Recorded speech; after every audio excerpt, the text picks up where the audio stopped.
میرا پسندیدہ شاعر اقبال۔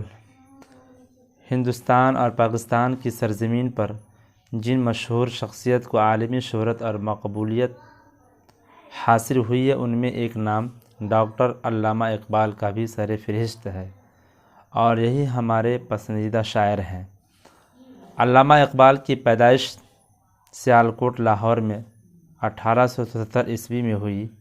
انہوں نے ابتدائی تعلیم وہیں حاصل کی اور انٹرمیڈیٹ کا امتحان امتیازی حیثیت سے پاس کیا اور پوری یونیورسٹی میں اول آئے۔ اس کے بعد پہلے اورینٹل کالج لاہور اور پھر گورنمنٹ کالج لاہور میں فلسفہ کے پروفیسر مقرر ہوئے۔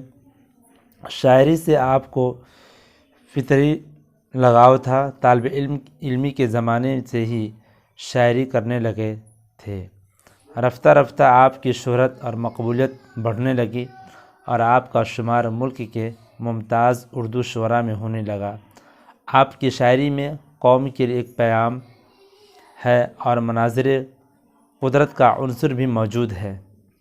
انہی خوبیوں اور شاعرانہ بلندیوں نے آپ کو ایک قومی شاعر بنا دیا۔